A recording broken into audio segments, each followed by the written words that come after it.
Good morning, everybody. So today we are going to start a new chapter. So we are done with electrostatic, that is charge at rest. So now today we are going to discuss a new chapter, that is current electricity. I hope this chapter is very much familiar to you, since you have studied this chapter a little detail in class 10. Okay, so let me do a little recapitulation or do a brief introduction about the chapter called current electricities. So far we have done charge at rest. Charge at rest. And when we discuss the charge at rest, we have studied the behavior of charge. We study electric fields, the property of charge, and we study electric field created by a charge, and the electric force exerting on each others, and we also study potentials created by a charge, and we relate between a potential and electric fields, and also we study a potential energy. That means how much work required to assemble a charge, and this all we study, right? So today what we are going to do is, we are not going to study a charge at rest, we are going to study a motion of charge. So this is what we have done. So now what I am going to do is a motion, right? Charge in motions. Charge in motions. So if I let a charge to move, if I let a charge to move in a one directions, right? And this is what we call as electric currents. This is what we call as a current. A current is what we call as the flow of charge, a rate of flow of charge. If a charge is flowing, if a charge is moving, if charge is in motion, we would like to see with what rate charge is moving. With what rate charge is moving, and that is what we call as current. So current is what we define is rate at which a charge is moving. Alright. So generally speaking, in nature, alright, we find a flow of charge. The best example of a flow of charge in nature is the lightning. When we talk about lightning is all about the flow of charge, huge flow of charge, right? So when we talk about the clouds, then the electric field within the cloud, between the cloud becomes so high that breaks the dielectric of an ears, and electric current, electric charge start flowing from one point to another point. This is what we call as a lightning. So lightning is a good example of a flow of charge. However, when we discuss charge in motions, we discuss two parts, that is a steady flow and unsteady flows. Unsteady flows. So when we talk about unsteady flow, lightning is one such example, unsteady flows. So at a time we find huge amount of charge flowing in one direction, and we find a current. So this is what we call as unsteady, right? Flow is not steady, right? And such an unsteady flow of charge is of no use. Why? Because we can't get energy out of this flow, right? Because it is unsteady, it is uncontrolled. We can't get energy out of this. However, when we talk about steady flows, right? You might come across a light coming from a torch, like any electrical device we use in a day-to-day lives, in a daily lives, are nothing but all because of a steady flow of charge.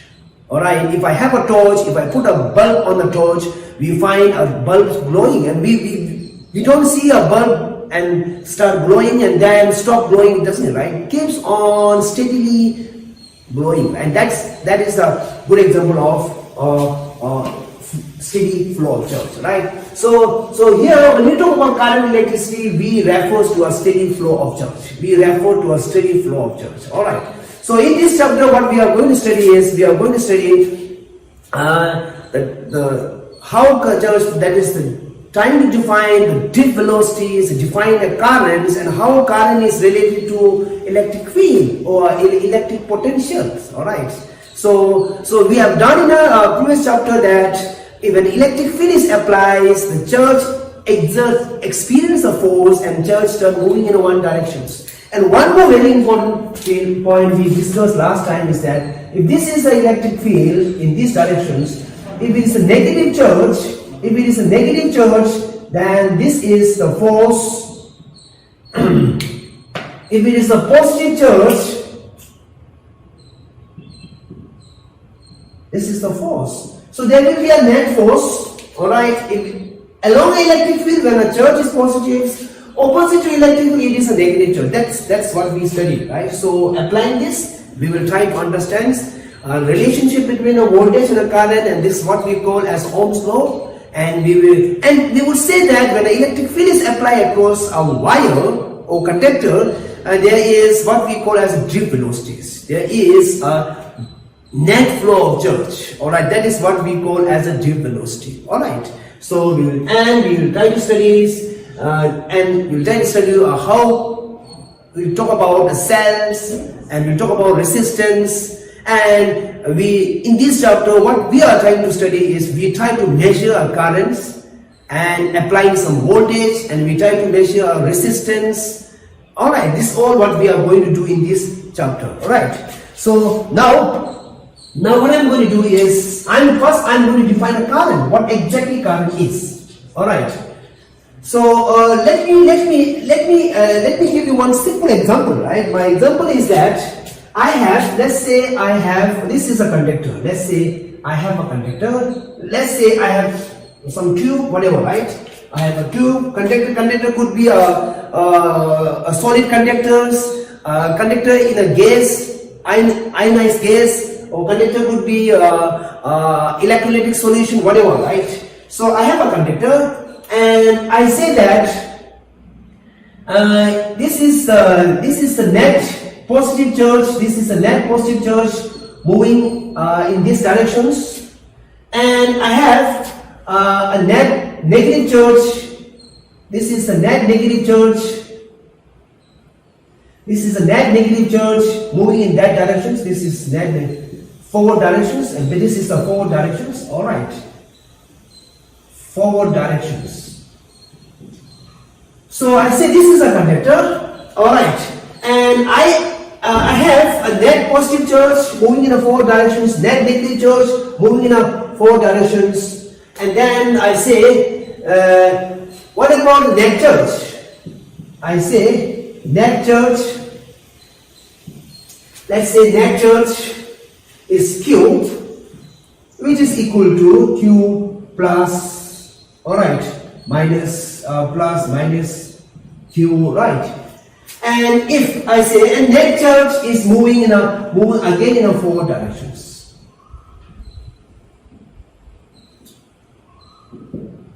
Again in a forward directions. So I say that in time t, in the time interval t,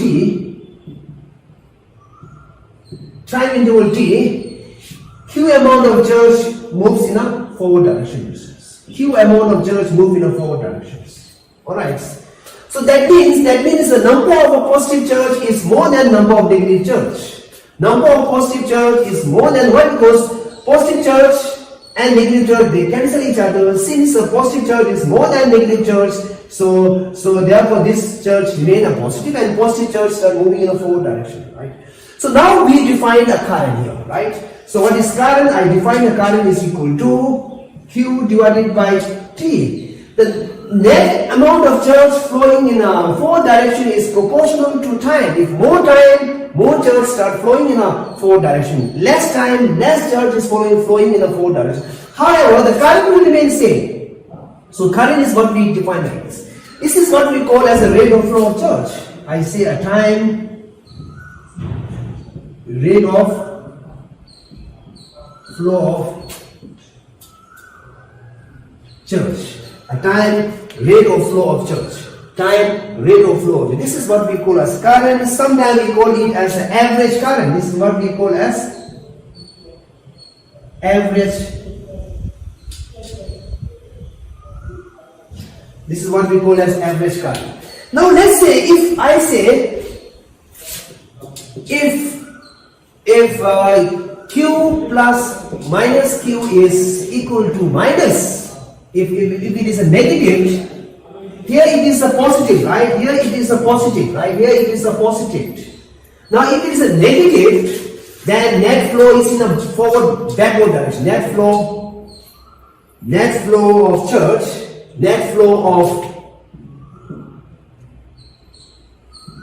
is in a backward directions.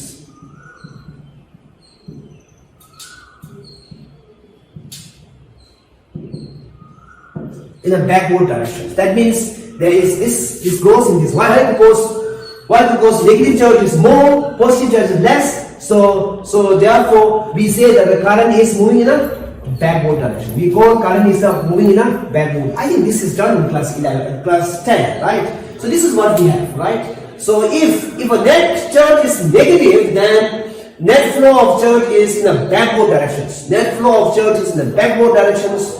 And the direction of current is in backward directions. If a net charge is a positive, net flow of charge is in the forward directions, then the current is in the forward directions, and this is called as average. Why? Because I take an average time t, right? Time interval t. This is the point. Now next what I'm going to do is I just take a time intervals. I say in a very small interval of time, let's say delta Q is a charge flow across area perpendicular to the flow, right? Flow across area in time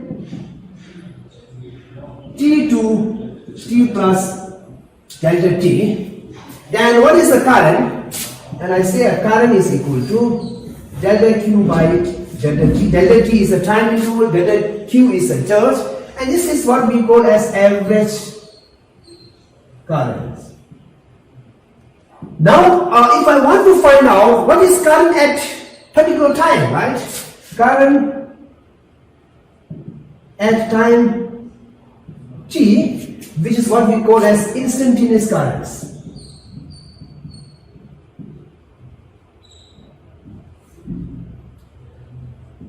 Instantaneous currents, that means I'm going to put this limit tends to 0. I'm going to make time very, very small. We call in class 11 we say infinitesimal time. Then Q would tends to 0. So therefore current is what we call as a limit of delta T tends to 0, delta Q divided by delta T. And this is what we call as instantaneous current, right? This is what we call as instantaneous current. This is what we call as instantaneous currents. So instantaneous current means what is the rate of flow of charge at particular times. What is the rate of flow of charge at particular time? This is what we call as instantaneous current, right? Alright, now let's talk about unit of currents. Unit of currents. SI unit of current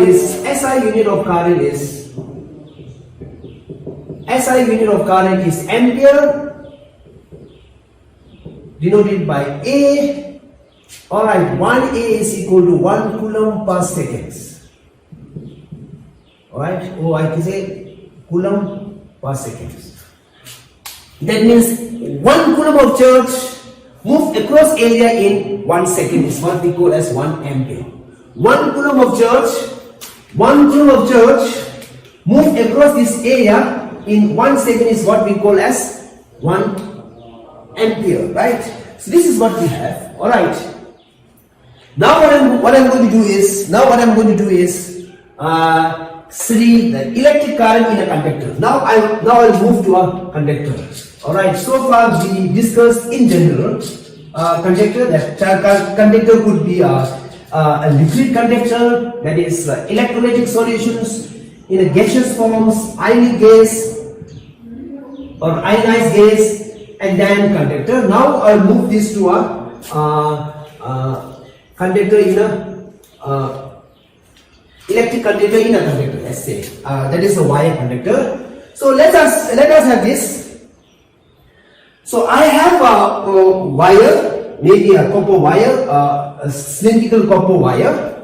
Alright, so I'm going to apply electric field. I'm going to apply electric field E. How I'm going to apply electric field is very simple, right? So I'm going to put positive charge. Let's say I have a circular, the identical circular area, right, of dielectric, whatever, insulator, the leather band, whatever, right, like this. I can have this circular insulating or dielectric metal plate, dielectric plate, and another insulating plate. And what I'm going to do is, I'm going to put positive charge on this. I'm going to put negative charge on this.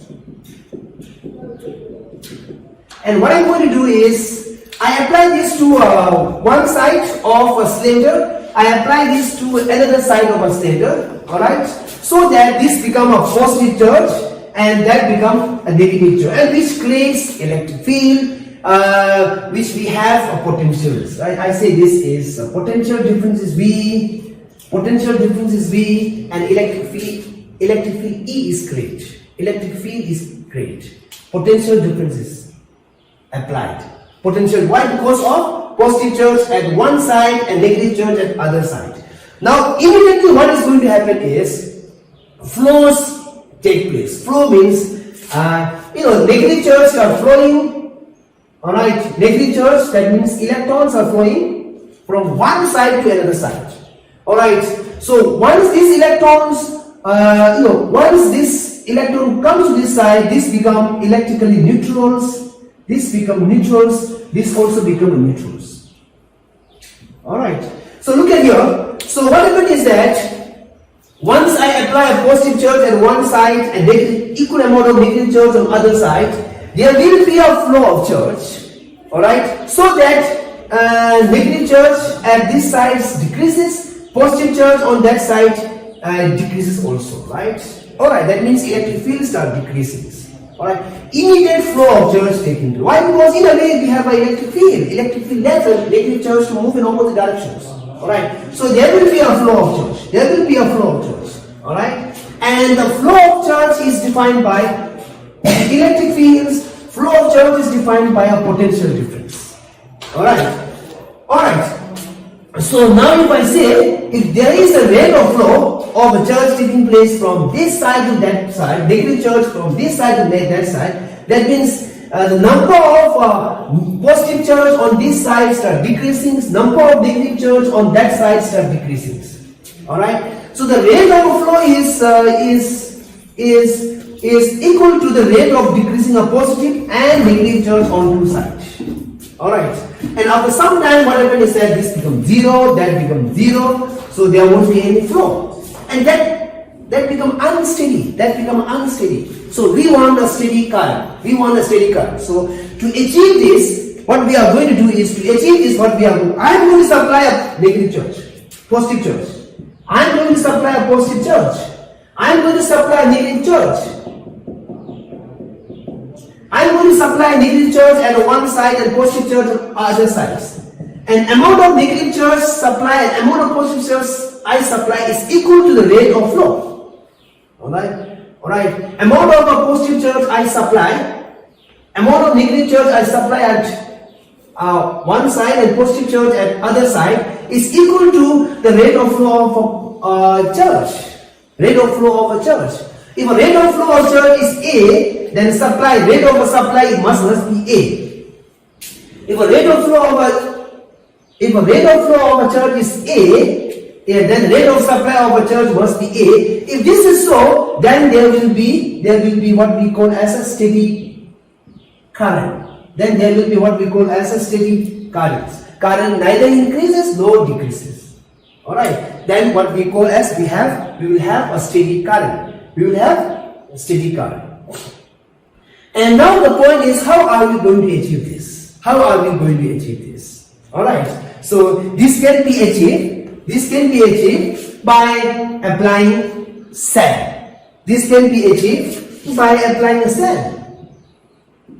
Positive terminal of cell is connected to this side, Negative terminal of cell is supplied to this cell, and this is the cell, and therefore cell is what we call as a power source. Cell is what we call as a power source, and the cell is a source which continuously supply positive and negative on two sides. All right. So this is what. So this is the cell is the one that maintain potential difference. So the definition of the role of cell is, this is nothing but cell. The role is to maintain potential difference. To maintain potential difference. To maintain a potential difference, right? How to maintain potential difference? By supplying a negative positive charge at this side and negative charge at other side. So this is what we have. All right. So this is the point, right? So what is how can we achieve a steady current? A steady current can be achieved by applying cell or by maintaining potential difference. How to maintain a potential difference? By supplying a cell. So this is what we have, right? So once we have a cells, there will be a continuous flow of charge, and this continuous flow of charge is what we call as a steady current. Alright, so this is what we have. Now next what I'm going to do is Ohm's law. Next what I'm going to do is Ohm's law. And Ohms was the first person to study, right, the relationship between the potential you apply across the two sides and a current. Right? There will be a current in a wire. This is a wire. This is a, let's say I have this is a wire. This is a resist wire, and I am going to supply a potentials. I'm going to supply a potentials. So therefore, Ohm's the objective of Ohm's law is to understand the relationship between potential difference and currents. Current in a wire, or current in a resistors, right? So this is what we have. So that means, in short, what I'm going to write here is, this is all about strings V and I. V is a voltage or potential difference, I is current. So this is the objective. Objective of Ohm's law is to understand this. Alright. So now, I think Ohm's law is done in class 10. Okay. So I think maybe this experiment is also done in class 10. So I'm going to measure a potential across this. Alright. And there will be I go on measuring a currents. And what I'm going to do is, I'm going to change a voltage. If I change a voltage, and how current is going to change, this is what we are going to see. If I go on changing a voltage, and this is what we call a voltmeter. This is what we call as an ammeter. Ammeter is a device that measures current. Voltmeter is a device that measures a voltage, and R is a resistance. The current is passing through a resistance, right? Current is passing through a resistance, and this is a rheostat. That means this vary a voltage. This is a rheostat that vary a voltage. And voltage can increase, voltage can decrease across this resistance, right? So this is what we have. So Ohm's law, the objective of Ohm's law. Then Ohm's was the first scientist who found that. What he found is voltage is proportional to current. If I maintain a higher potential difference across a resistance or across any conductors, AB, if a voltage across AB is higher, then current must be higher, and if a current is higher, then voltage has to be higher. If a current is higher, voltage has to be higher. If a voltage is more, current is going to be more. Alright, so this relation was found by Ohm's, and again I say that this also is true. Alright, this also is true. So now I am going to remove our proportional signs, and this is what we call as a proportionality constants. This is what we call as proportionality constant. This is what we call as proportionality constant. This is what we call as proportionality constants, and this is what we call as resistance. This is what we call as a resistance. And this resistance, so this is a resistance.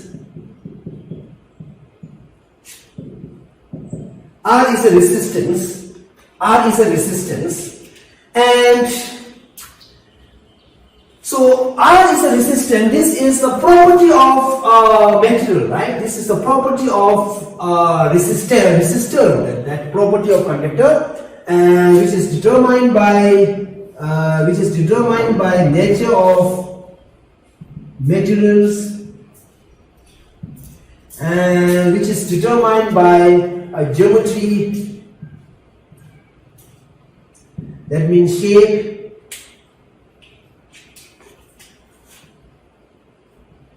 length of wires, and which is not again which is determined by temperature. These are the factors that affects a resistance, right? But I'm going to say a but R is independent of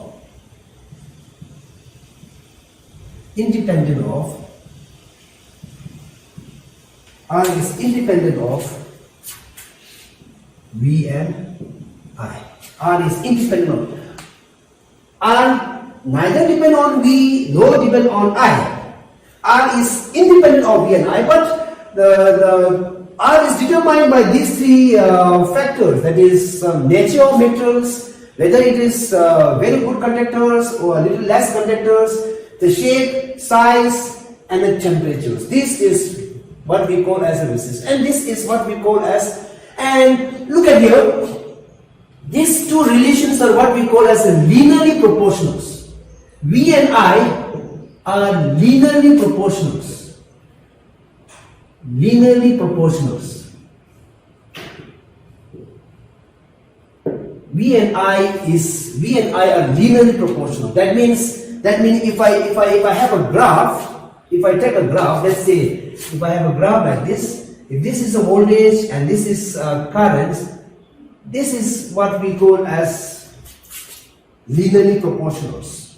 And this slope, I draw a slope. This slope is equal to 1 by R, and R is equal to 1 by slope. And I can show this in another way, that is, if I plot a graph such that this is I and this is V. If this is I, the x-axis is I and V, y-axis is V, then slope is equal to R. Slope is equal to R. Slope is equal to R. That you should keep in mind. Very important, right? So now, this is what we have. So that this graph tells that this V and I are linearly proportionals. Linearly proportionals. Now we say that R is determined by physical properties such as length, area, so on, and nature also. So we would like to find out. Let's say that this is done in class 10, right? I'm keeping area fixed. Area is fixed. Let's say area is fixed. Area is fixed. Area of what? Area of conductor is fixed. And what I'm going to do is I apply a same potential. This is a wire. This is a wire having a length, let's say L. Area is fixed, area A, and I apply a potential V. And I'm going to measure a current. Alright, I'm going to measure a current. And next, what I did is I increase this area by twice. Now area remains same, area remains same, area remains same. Now length become twice, length become twice, and I apply same potentials. This is same potential. I apply same potentials. What the difference is, the length is double. I apply same potentials. Then what happens is that, look at here. If I say in this case, and I apply it, and I see a current. In this case, if a current is equal to, let's say A, right? Current is, let's say, X ampere. Now in this case, what we found is current is X by 2 amperes. X by 2 amperes. That means current decreases. That means current decreases. Alright. So that means current voltage remains same. If voltage remains same, then current is decreases. Current decreases. If current decreases, voltage remains same. And if current decreases, then what about resistance? If this resistance is going to be Vx, alright, and then this resistance is going to be V by X2, which is going to be 2V by X. So therefore this resistance is going to be twice. So this means R prime is equal to twice R. R prime is equal to twice R. Alright. This is what we have. And SA, a unit of SI unit of resistance. SI unit of resistance is what we call as ohm, and ohm is defined as a volt per ampere. This is what we call ohm is volt per ampere. This is SI unit of volt. Ohm, maybe you are knowing this, you have learned this in class 10, right? Alright. So this is what we have. So resistance increased. New resistance increased by increasing the length. By that, therefore, what I'm going to give, right? What I can conclude here is resistance is proportional to a length. Resistance is proportional to length. Now what I'm going to do is I fix length. Length is fixed. Length is fixed. When I fix the length, what I'm going to do is area is going to increase. Now I say this is length. Length is fixed. I apply a voltage. I apply a volt V. Alright. And let's say current is equal to X ampere. X ampere. Now next what I do is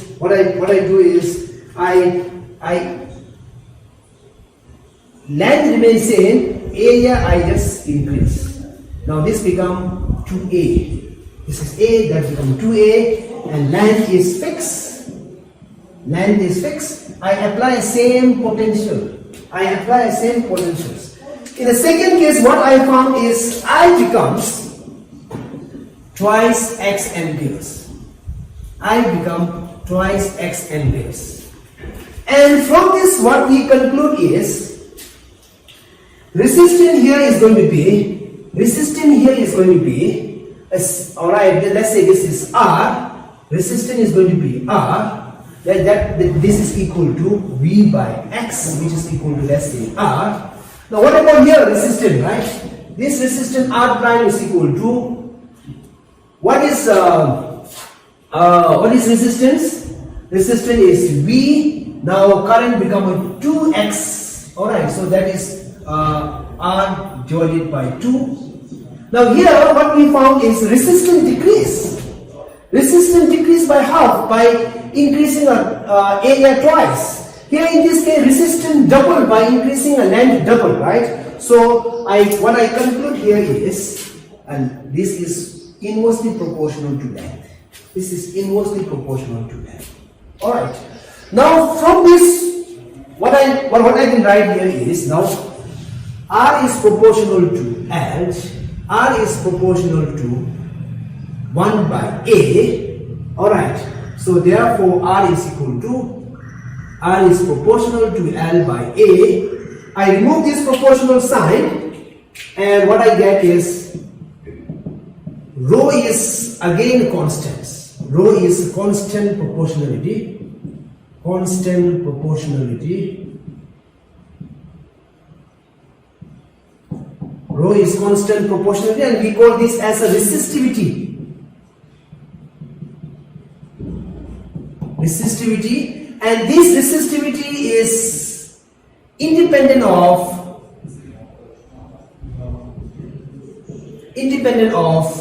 size, shape. Alright, independent of physical, right, shape, size, and this is defined by nature, and this is defined by temperature. These are the two factors. This is what we call as resistivity. This is what we call as resistive. Very, very important, right? Resistivity. And unit of resistivity is, look at here. SI unit of resistivity is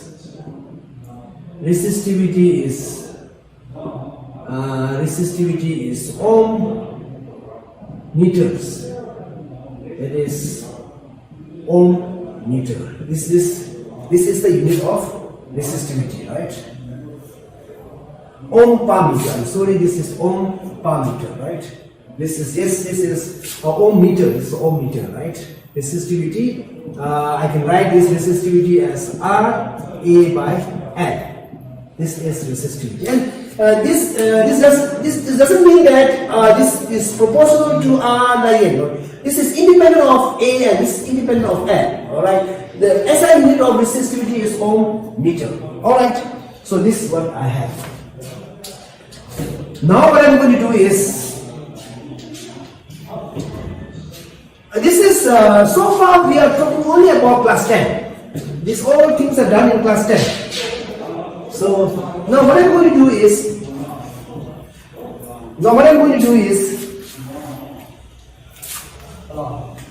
R is equal to, look at here, rho L by A, and I just multiply by I. So IR equal to rho I L by A. So what is IR? IR is nothing but potential difference. So rho L I by A is what? So now I define a current density. A very important term. Current density. Current density. Current density is what we define as J, and J is equal to I by A. And again I say electric field or potential is equal to electric field into length, or electric field is equal to potential divided by length. This is very important relation, right? So therefore V by L is equal to rho J. And now I say, what is V by L? V by L is electric field. So V by L is electric field. Alright. So that means E is proportional to J. E is proportional to J. E is proportional to J. E is proportional to J, and where rho is resistivities. I can rewrite this equation and say that J is proportional to E. Nothing wrong. However, I say when I say J is proportional to E, this constant proportionality is what we call E. Right? This is what. So rho is resistivity and sigma is what we call as conductivity. So rho is resistivity and sigma is conductivity, and resistivity and conductivity are reciprocal, right? So rho is what we call as 1 by sigma, and sigma is equal to 1 by rho. So this is I can say this is another form of Ohm's law. Electric field is proportional to current density. Electric field is proportional to current density. Alright. Oh, current density is proportional to electric fields. Alright. So with this I will stop here. I will stop here, and then next class we'll talk about current drift velocity.